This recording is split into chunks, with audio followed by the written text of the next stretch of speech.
I just want everybody to know that I wanted to say welcome to our senior leadership team for visiting Pleasant Valley on the road show. My name is Stephanie Volk. I'm the proud principal here at Pleasant Valley, and our administrative team includes Chris Clue, who is our assistant principal, and Allison Coakley, who is our dean of students.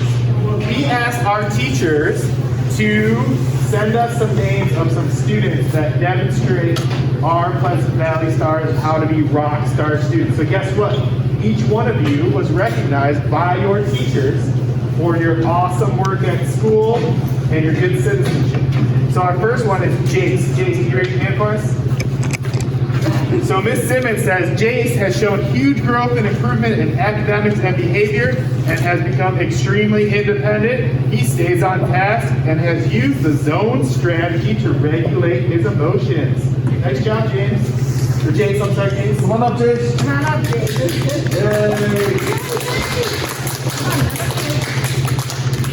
All right, and then we have Jimmy Anderson. Where's Jimmy? Raise your hand, Jimmy. Jimmy is the epitome of a star student at Pleasant Valley. He sets a shining example in all areas of the building, in all his actions and words. He works hard at his schoolwork and takes pride in what he does. Jimmy is kind and caring towards others and always willing to lend a helping hand. Nice job, Jimmy. Come on up.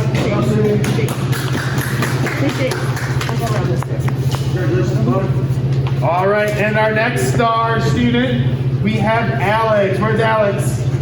Alex is a star at PV. She goes above and beyond in the classroom in being an amazing helper and caring classmate. She is a leader in STEM and works hard with her team. She has made tremendous growth in her academics as well. I am so proud of how awesome of a student Alex is. And that's from Coach Didion. So come on up, Alex. Nice job.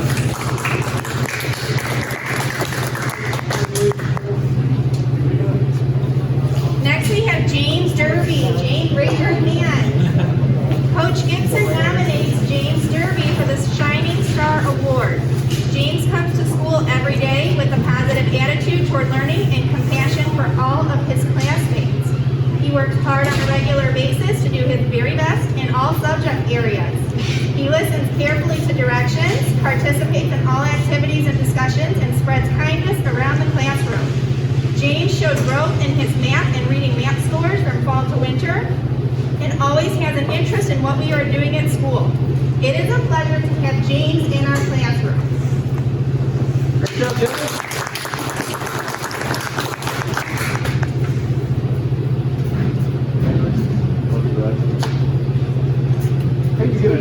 Donut over there. What? Did you get a donut? She must have chosen not to have one. Gotcha. Caden Stickle. Mr. Nutt says not only is Caden's behavior exemplary, his academic improvement is even better. Caden increased his math and ELA math scores by 21 points. Quite an achievement. Congratulations, Caden.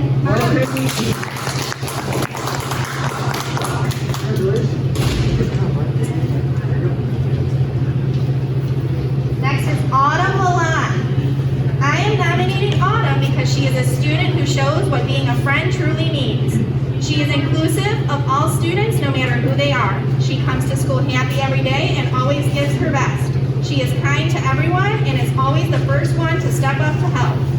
Autumn goes out of her way to invite others to work with her and to make sure that they're not left behind. She assists some of our friends from other classes who are included in science and social studies if they need it, and she does it without drawing any attention to herself or others. She even watches out for her twin as they are in the same class for the first time this year. Autumn shows others what it means to be a friend to all, nominated by Mrs. Chismar.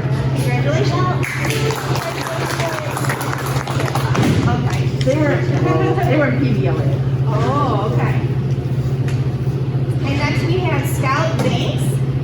Scout is a PV rock star. She is respectful, responsible, and ready to learn. She participates, completes homework, is on task, and is a friend to many students. Many students say Scout is their friend.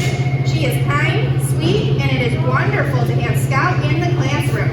She is an excellent example to other students. Great job, Scout. Keep up the awesome work.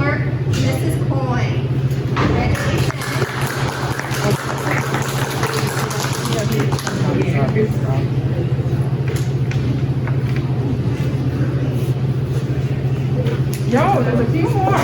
Okay, Coach Woodward nominated Dominic Bureau. Dominic is having a great year in first grade STEM. He surpassed the January benchmark scores in both reading and math, which showed significant progress for the fall. He continues to work hard on improving his stamina during independent work, time in class. Dominic is a good teammate, working well with his team to share ideas and work together to accomplish their tasks. I am very proud of the effort he has made to consistently follow the 3 R's with Coach Woodward. Dominic, come on up.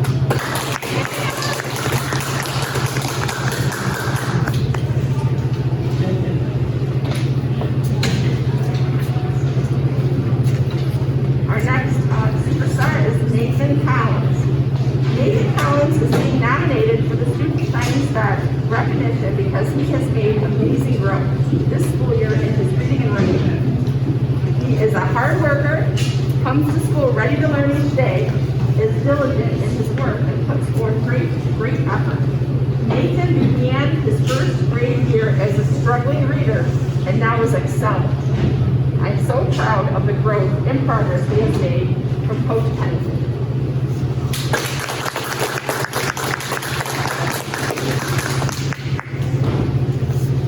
And our last Student Shining Star Award goes to Melina Almeida.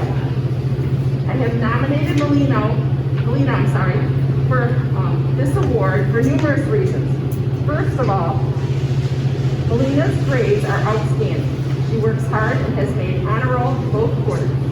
Very rarely does she turn something in that is not outstanding work. Which leads me to the second reason for this nomination. Not only does Melina is extremely bright, the amount of effort she puts into her work is amazing. And when I mean every assignment, I mean every assignment. It does not matter if it's handwriting or math or writing assignment, she will give 110%. If we are working on subtraction, she will ask for more. When we go to the library, she wants the chapter books that will challenge her. Melina does not want to. She takes pride in every little thing she does. Lastly, and maybe most importantly, I think Melina may be the most honest and selfless student I have ever taught. She will go out of her way to help anyone at any time. Melina will drop whatever she is doing to help anyone. She has integrity, honesty, and is always willing to do the right thing. And finally, Mrs. McSweeney asks, how lucky am I to be her teacher? Come on up.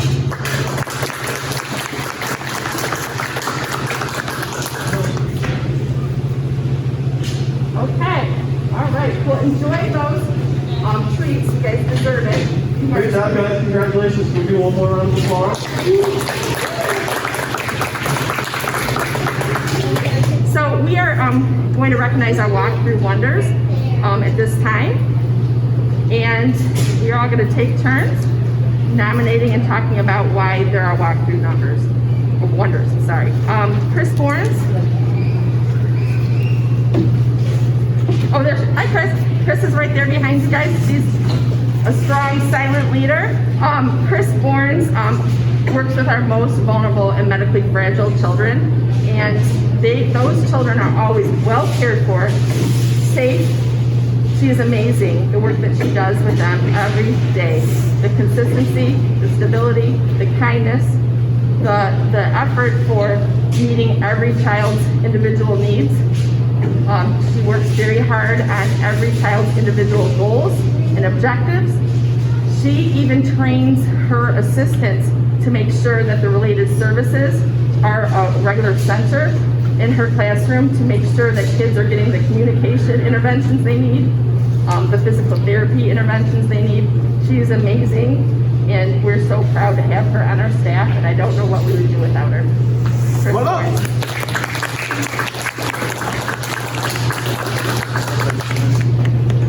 Thank you. Right, to our next one is Coach Neff. I walked in on the most amazing math lesson in 4th grade math a few weeks ago. Steve brought division to life for his class that day. Groups of students had chart paper out on their table, they had packets of numbers, and they got to choose which numbers they were cutting out, how they were going to order them, how they were going to solve the problem. The rich discussion that was going on in the classroom with math vocabulary was amazing. Natural differentiation taking place where you saw the students in his class who were gifted asking if they could take the extra paper to cut out an area model to figure out how they were solving their problem. And I couldn't have been more impressed. So, Steve, thank you for all of your hard work.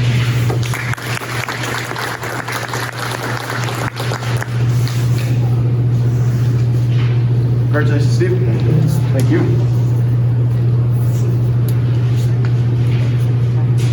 Another amazing lesson I am so excited to share about is Tiffany Gibson. I walked in and they were in the middle of an ELA lesson. A lot of what second grade talks about in the beginning of the year has to do with being a good citizen. And in the middle of that lesson, Coach Gibson seamlessly transitions SEL right into her lesson by creating a live circle in her classroom. And the live circle not only tied in the ELA, but it tied in the expectations in the building. And again, the discussion was just really lending itself to how Tiffany runs her classroom. So, thank you, Tiffany. Congratulations, Tiffany. Thank you. Thank you.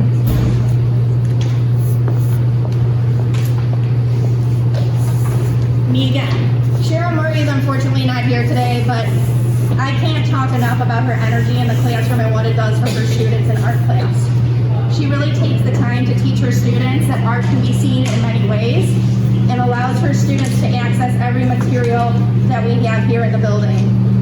Specifically, when I saw that day, she was modeling blending oil pastels for her class. She modeled and provided a finished product for students to see, but also really encourages them to bring their creativity into their work. She always makes it a point to show pride and provide praise for her students. Many times I'll be walking in the hallway and just like, hey, come here. And she wants to just show me how great the work was. So we're very thankful for her hard work here. All right, well, at this, one more. And my walk-through wonder is Ms. Sturgis. So we have been really focused on SEL curriculum, running circles, really implementing it. She has taken this and ran with it. So I walked into her classroom. She has a lot of students from a lot of different nationalities, cultures, different heritage. She takes her circle, has students share unique parts of what they do for holidays, what they do in their culture, the foods they eat, the different customs that they have. I, for one, was blown away by it, how inclusive it was, accepting everybody in, and helping everybody to understand where everybody is coming from. So thank you for doing that. We appreciate it. Congratulations. Thank you so much. Thanks. All right, well, thank you, TV Superstars, for everything that you do to make this building the great building that it is. Thank you. This time, we'll have the kids go. Oh yeah, I forgot to classify. Oh, how can I forget? I'm sorry, we're out of order today, so how could I forget our classified staff? We were supposed to recognize one classified staff, but we just could not pick one. It was a really hard choice to pick overall because there's so many support staff that do so many great things to make Pleasant Valley the great school that it is. But we'd like to highlight. So, Ms. Langtree, Ms. Turner, we appreciate everything that you've done. So these two are home liaisons. They are kind of the behind the scenes of every social, emotional, kind of helping out the families that we have here. Anytime there's an issue, we go to them and they know the families. They know what's going on. They know what we can do to help. They interact with everybody at the school, checking in. Hey, how's your day going? What can we do to help you? They run weekly support meetings for all of our students in need that kind of need that extra little bump to help them through the day. They've been tremendous at helping us run community circles. They're always willing to step in. Problem solving is huge. Again, I checked with Ms. Langtree, Ms. Turner. This is what's going on. What do you know about the situation? What can we do to help? And they're always there, willing. They step in. They're willing to help out with anything. So we appreciate everything that you do here at our school.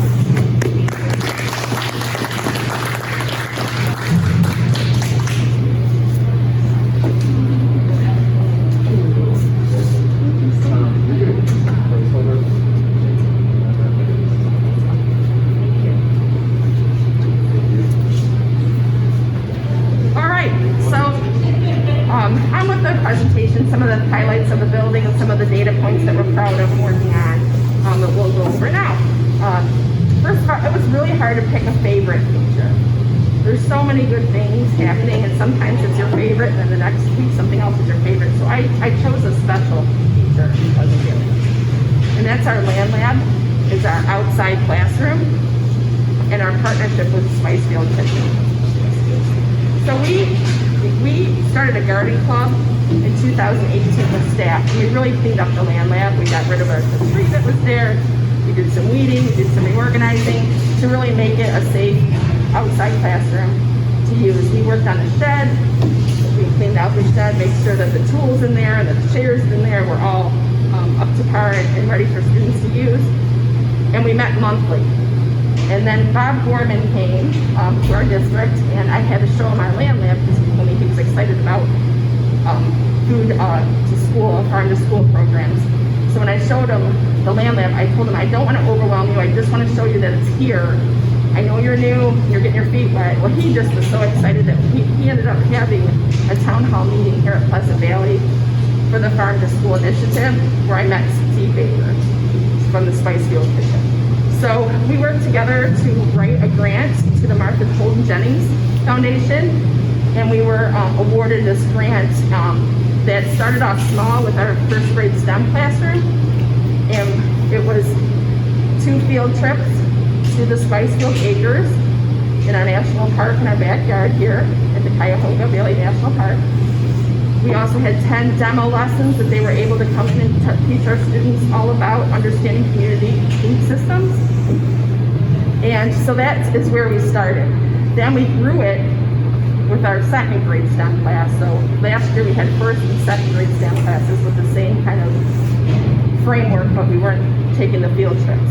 And this year we've grown it to our third grade. So we are first, second, and third grade STEM students are in this grant program of understanding our community food system, which is really extraordinary and has some very deep levels of learning. Actually, the Martha Holding Jennings Foundation deemed it as the deepest learning that can occur.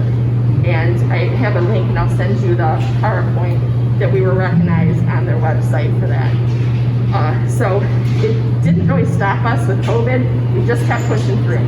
We just did, Steve Baker did some demo lessons after school hours where families did it online. When we were able to have at least parents come in for a capstone out in the land lab last spring, we didn't have them in the building, but we had them in the land lab to do our capstone out there. So we just kind of worked through it.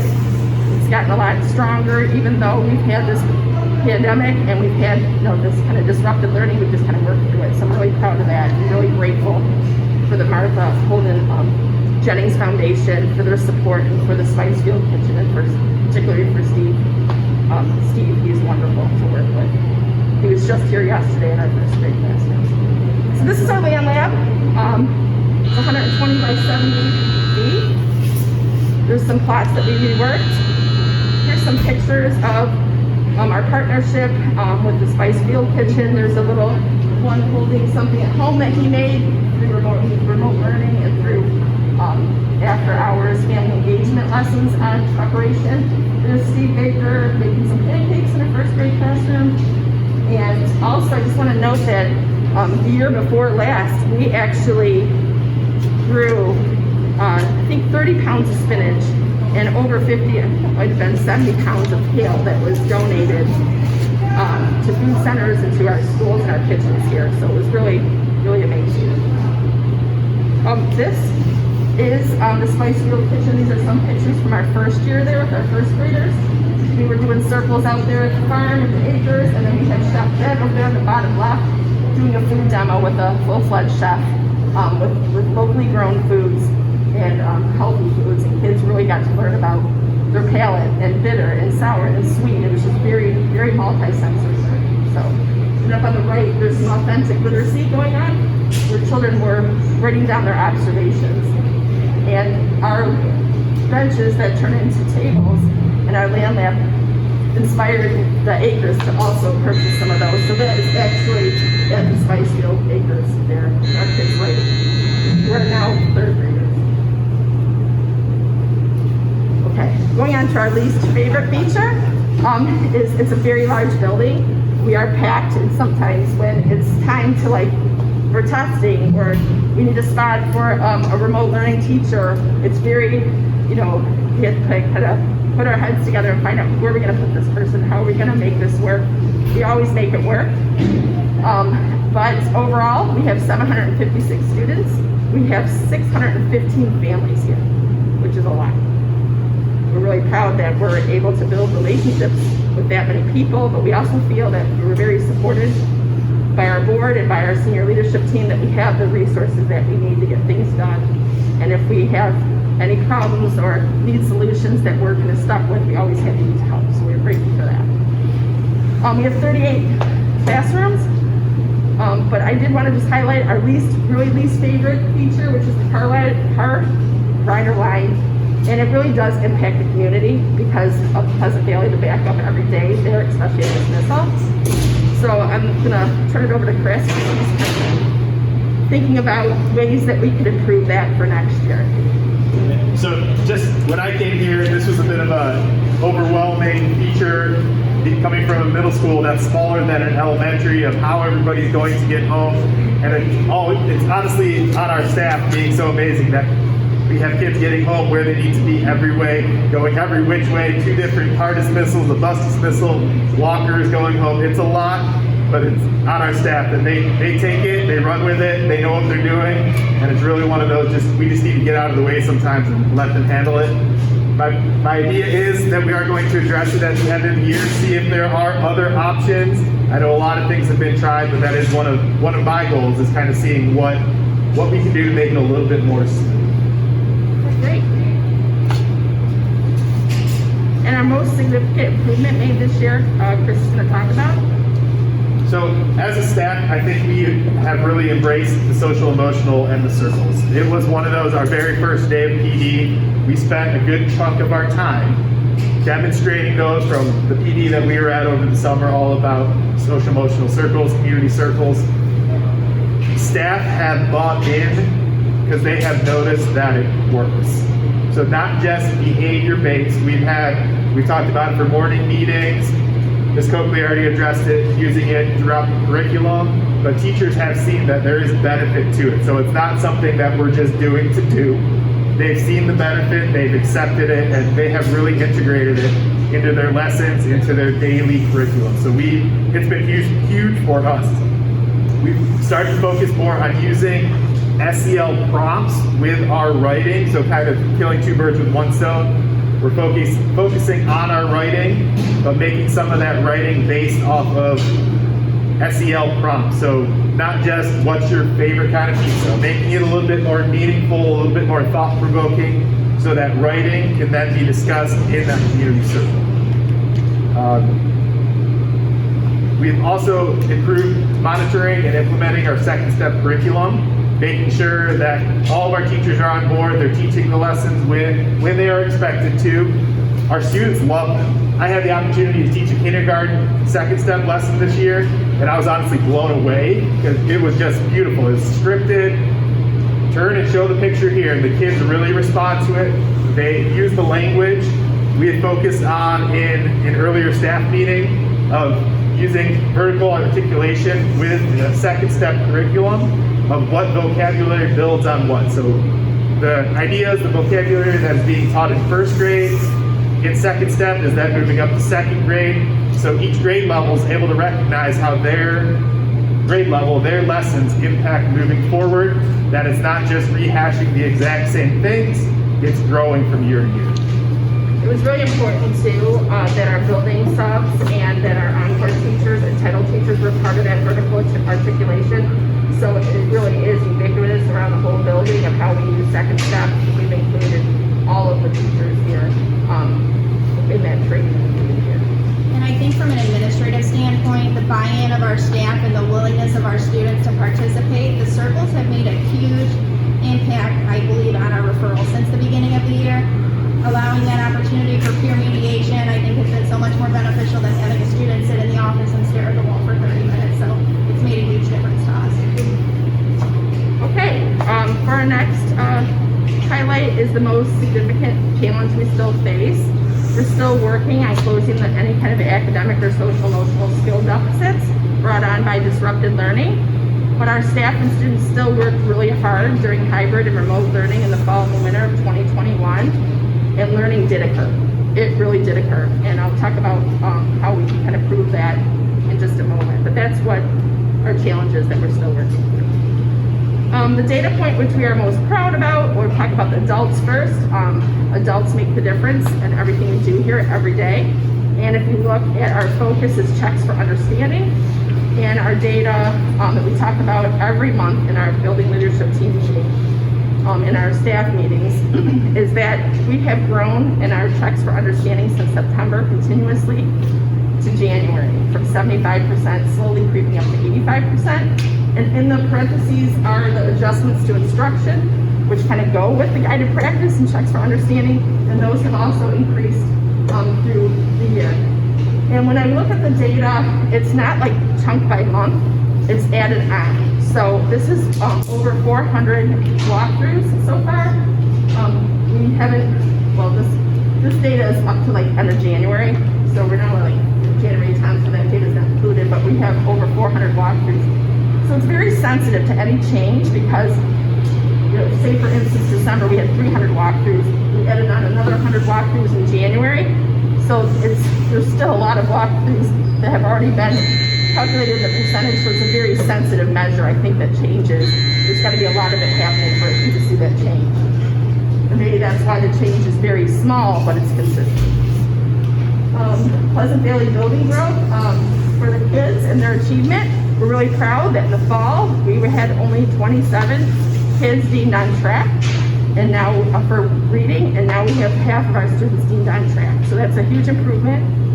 We made improvements in math too, but if we can duplicate that and add on for second semester, we would really have done great things this year here at Pleasant Valley. We're really proud of the work that our teachers have done every day in the classroom, and also, you know, pitching in to do more with staff shortages, even with our, you know, lunch staff, or everybody has just pitched in. Our support staff has pitched in and done more. So we just really are honoring all the work that they do every day, on top of doing a little bit more every day as well.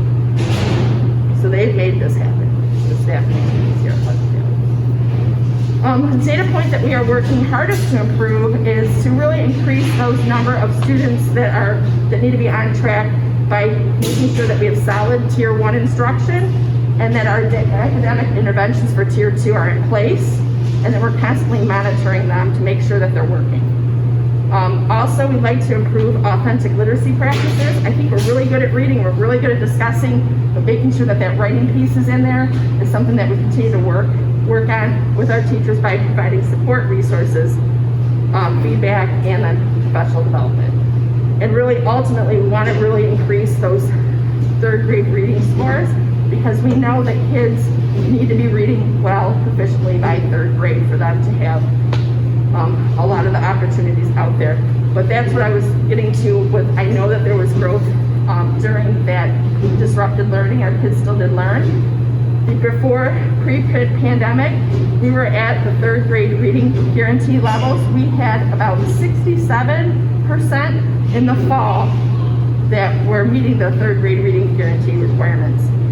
This fall, we dropped to 63%, so that's a decrease of 4. But that measure really is about last year's learning and those kids in their second grade learning, first grade learning, and kindergarten learning. I always tell the staff here, it's not just a third grade test, it's a K-1-2 test as well. And for us to only have went through all that with, you know, just hybrid learning, disrupted learning through the last year and a half, that really just shows how much work kindergarten, first, and second grade really still put in, and how those kids really, our kids really did learn last year.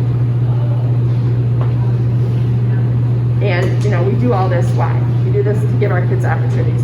We know that the opportunities are kind of, you know, lower here, and we have a lot of adult intervention, a lot of adult direction for our elementary kids, but this is where it begins, for them to have the tools that they need, the skills that they need, that they can excel and achieve in middle school and high school and beyond, so they can have all the opportunities afforded to them that they should and deserve to have.